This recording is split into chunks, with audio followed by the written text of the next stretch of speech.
মাধ্যমৰ লগত জড়িত সাংবাদিক বন্ধুসকল,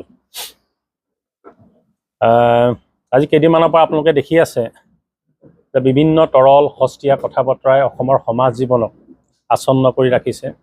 যি সময়ত জাতীয় জীৱনৰ মৌলিক প্ৰশ্নবিলাক সজোৰে উত্থাপন কৰাৰ প্ৰয়োজনীয়তা আছিল, যি সময়ত জাতীয় জীৱনৰ জ্বলন্ত সমস্যাবিলাক অসমৰ সমস্যাবিলাক সজোৰে উত্থাপন কৰি তাৰ সমাধানৰ এটা বাট তৈয়াৰ কৰাৰ কথা চলিছিল, যি সময়ত আমি সংঘাতৰ ৰূপৰেখা তৈয়াৰ নকৰি সমন্বয় এটা বাট তৈয়াৰ কৰাৰ কথা প্ৰস্তাৱবিলাক বহুলভাৱে চৰ্চা হ'ব লাগিছিল, এই সময়ত ৰজাঘৰ প্ৰজাঘৰ দুই পক্ষ প্ৰায় সামাজিক মাধ্যমতে হওক বা বিভিন্ন স্তৰত জাতীয় জীৱনৰ মূল সমস্যাবিলাকক বাদ দি বিভিন্ন তৰল কথা বতৰাবিলাকত ব্যস্ত থকা দেখিবলৈ পোৱা গৈছে। তাৰ লগে লগে আৰু এটা কথাও আমাৰ খুব গুৰুত্বপূৰ্ণ ইতিবাচক ৰূপত আমি আগবাঢ়িবলগীয়া কথা যে অসমত যিসকল খিলঞ্জীয়া জাতি জনগোষ্ঠী আছে, বিভিন্ন সময়ত দেখিছে তেওঁলোকৰ অস্তিত্বৰ সংকটত ভুগিছে, তেওঁলোকৰ মন মগজুত বিভিন্ন চিন্তাই ক্ৰিয়া কৰিছে, আচ্ছন্ন কৰি ৰাখিছে। তাৰ সমান্তৰালভাৱে তেওঁলোকৰ মন, তেওঁলোকৰ বুকুত কোনোবাখিনিত ভয় শংকাই বাঁহ লৈছে। বহুবিলাক ক্ষেত্ৰত অসন্তুষ্টি লাহে লাহে বাঢ়িবলৈ আৰম্ভ কৰিছে। কিন্তু এই অসন্তুষ্টিবিলাক দূৰ কৰাৰ সলনি খিলঞ্জীয়া মানুহে নিজৰ আজন্ম গৃহভূমিত মূৰ তুলি জীয়াই থকাৰ যিটো পৰিৱেশ আৰু পৃষ্ঠভূমি আমি ৰচনা কৰিব লাগে, এই কৰাত তাৰ পৰা বিৰত থাকি চৰকাৰখনে বহু সময়ত দেখিছে খিলঞ্জীয়া বিৰোধী তেওঁলোকে স্থিতি লোৱা আমাৰ পৰিলক্ষিত হৈছে।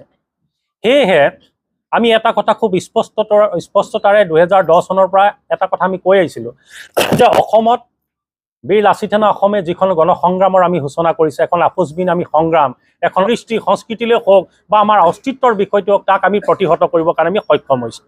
সেইকাৰণে বহু ক্ষেত্ৰত দেখুৱাই খিলঞ্জীয়া কোন হওক, খিলঞ্জীয়া মানে কোন নহয়, তাক লৈ লাহে লাহে এটা বাদ বিবাদ তেওঁলোকে তৈয়াৰ কৰিবৰ কাৰণে চেষ্টা কৰে। আৰু সেইকাৰণে 2010 চনৰ পিছতে আমি আৰম্ভ কৰিছিলোঁ যে খিলঞ্জীয়াৰ ক্ষেত্ৰত আমি নিজৰ স্থিতিটো স্পষ্ট কৰিছোঁ। সেইকাৰণে এইবাৰ পোনপ্ৰথমবাৰৰ কাৰণে, কাৰণ আপোনালোকে দেখিছে 2007 চনৰ খিলঞ্জীয়া অধিকাৰ চনতে যিখন ৰাষ্ট্ৰসংঘৰ মজিয়াত কৰিছিল, মাৰ্টিনেজ ক'বয়ে এটা গোটেই ৱৰ্ল্ডৰ গোটেই দেশবিলাকক লৈ পিনি তেওঁলোকে ৰাষ্ট্ৰসংঘৰ মজিয়াত খিলঞ্জীয়া এটা তেওঁলোকে তাত প্ৰতিবেদন তাত দাখিল কৰিছিল, খিলঞ্জীয়া এটা উমৈহতীয়া সংজ্ঞা। আৰু তাত উল্লেখযোগ্য কথা যে তাত 137খন দেশৰ ভিতৰত আমাৰ ভাৰতবৰ্ষই তাত চহী কৰিছে আৰু 2007 চনৰ খিলঞ্জীয়া অধিকাৰ চনদক তেওঁলোকে মান্যতা প্ৰদান কৰিছে। আৰু সেই হিচাপে তাত এটা কথা খুব স্পষ্টকৈ আছে যে কোনোবা বহিৰা শক্তি আক্ৰমণ কৰাৰ আগমুহূৰ্তত বা তাৰ লগে লগে ঔপনিৱেশিক কলনিয়েল শাসন ব্যৱস্থা হোৱাৰ প্ৰাক মুহূৰ্তত তাত থকা যিসকল জাতি জনগোষ্ঠী, সেইসকলে তাৰ প্ৰাচীন আদিবাসী, তাৰ খিলঞ্জীয়া বুলি তেওঁলোকে তাত মান্যতা প্ৰদান কৰিছে। আৰু সেই দৃষ্টিৰেও যদি আমি চাবলৈ যাওঁ, তেতিয়াহ'লে ভাৰতবৰ্ষই য'ত স্বীকৃতি প্ৰদান কৰিছে, তেতিয়া অসমৰ স্বাধীনতা আমাৰ কেতিয়া হৰণ হৈছে? আমি কেতিয়া ঔপনিৱেশিক শাসন ব্যৱস্থাৰ মাজলৈ আহিছোঁ? কাৰণ আমি নিজকে এটা যুঁজাৰু জাতি, স্বাধীন চিতীয়া জাতি হিচাপে, আমি মৰ্যাদা সচেতন জাতি হিচাপে আমি নিজৰ পৰিচয় অক্ষুণ্ণ ৰাখি আছোঁ। কিন্তু 1826 চনৰ 24 ফেব্ৰুৱাৰী যিটো দিনটো ইয়াণ্ডাবু সন্ধিৰ জৰিয়তে আমাৰ স্বাধীনতাটো ইয়াত লুপ্ত হৈছিল। আৰু দীঘলীয়া সময়ৰ কাৰণে ব্ৰিটিছৰ বিভিন্ন কৌশলগত কাৰণতে হওক, আমি ব্ৰিটিছৰ ঔপনিৱেশিক এখনেই আমাৰ প্ৰামাণিক দলিল আছে, সেইখনে হ'ল ইয়াণ্ডাবু সন্ধি, যিখনে ৰাষ্ট্ৰসংঘৰে নিৰূপণ কৰা 2007 চনৰ খিলঞ্জীয়া অধিকাৰ চনদৰ ভিত্তিত যে অসমৰ প্ৰাচীন অধিবাসী কোন, অসমৰ ভূমিপুত্ৰ কোন, ইয়াৰ প্ৰকৃত খিলঞ্জীয়া কোন, তাক তেওঁলোকে প্ৰতিষ্ঠা কৰে।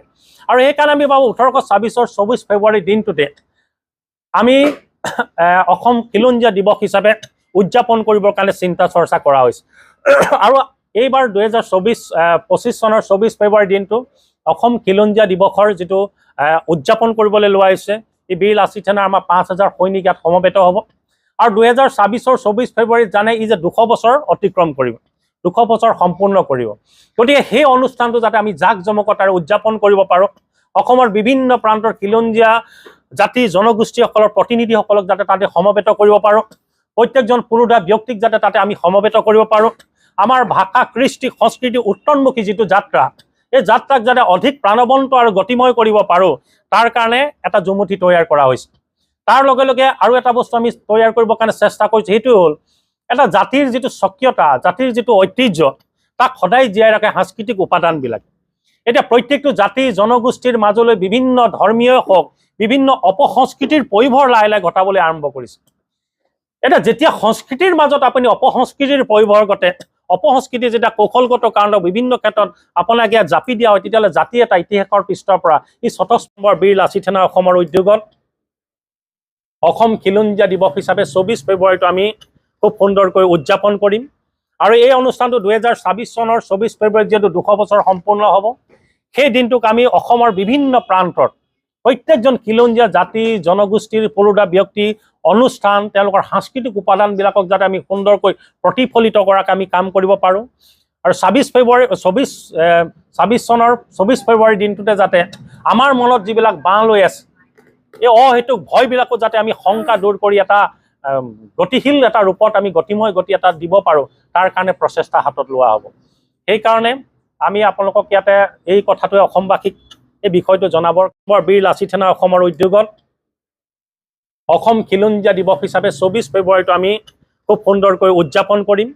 আৰু এই অনুষ্ঠানটো ২০২৬ চনৰ ২৪ ফেব্ৰুৱাৰীত যিহেতু ২০০ বছৰ সম্পূৰ্ণ হ'ব, সেই দিনটোক আমি অসমৰ বিভিন্ন প্ৰান্তত প্ৰত্যেকজন খিলঞ্জীয়া জাতি জনগোষ্ঠীৰ পলুদা ব্যক্তি অনুষ্ঠান তেওঁলোকৰ সাংস্কৃতিক উপাদানবিলাকক যাতে আমি সুন্দৰকৈ প্ৰতিফলিত কৰাকৈ আমি কাম কৰিব পাৰোঁ। আৰু ২৬ চনৰ ২৪ ফেব্ৰুৱাৰী দিনটোতে যাতে আমাৰ মনত যিবিলাক বাঁহ লৈ আছে এই অহেতুক ভয়বিলাকো যাতে আমি শংকা দূৰ কৰি এটা গতিশীল এটা ৰূপত আমি গতিময় গতি এটা দিব পাৰোঁ, তাৰ কাৰণে প্ৰচেষ্টা হাতত লোৱা হ'ব।